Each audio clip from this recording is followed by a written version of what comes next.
Part 3, we want to calculate the speed and direction of the ball as it passes through Q. So remember what we do know now. So we know the initial velocity is this. This is what given to us, wasn't it? We know the acceleration, of course, is minus 9.8 g. And we know that at Q, we know that t is equal to 0.5, yeah? So we've worked that out. So we could, using v equals u plus at, okay, we could use that then to work out what my velocity is at q. Okay, so at q, the velocity is going to be u, which is 7I plus 4.05 j, okay, plus then the acceleration, which is minus 9.8 j, times then the time, which is 0.5. So this becomes 7I plus 4.05 j minus 4.9 j. Okay, so working that out, then we get velocity to be 7I minus 0.85 j.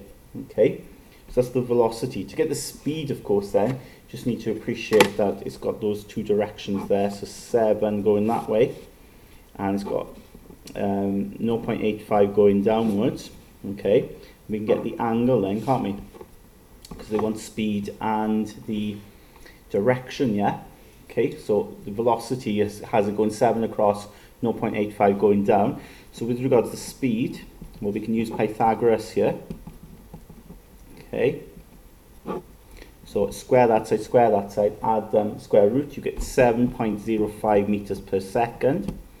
Okay, the angle then, theta, well, tan theta will be the opposite, which is 0.85 divided by 7. Okay, you could put minus in there if you want, okay, because it is going down. It really makes no difference. If you want to put minus in, you can. But when you do that on your calculator, you get minus 6.92 out, or rather, theta is tan to the minus 1 of this, yeah?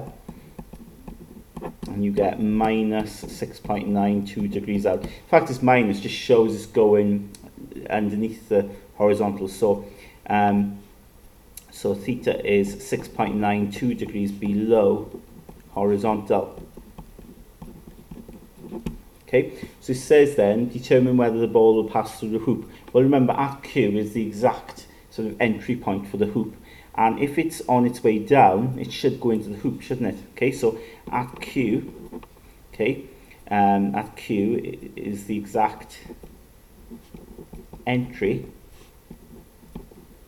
point of hoop, and since ball is falling,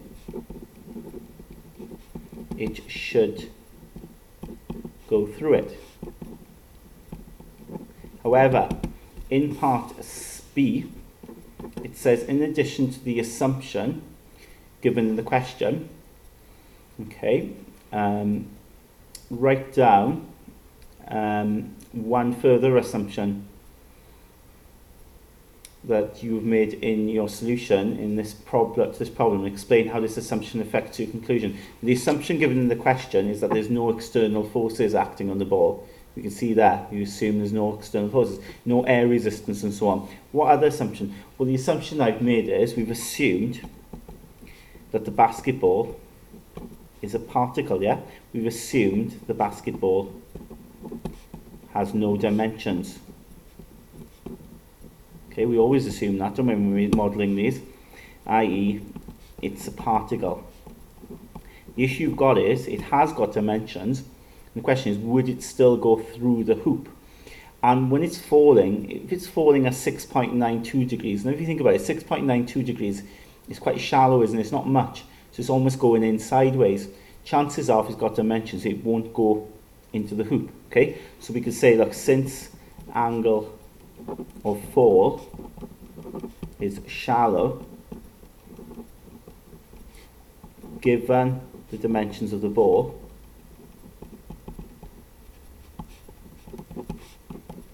it's unlikely to go through, okay? It'll probably, hit the side of the hoop and bounce off and so on, okay?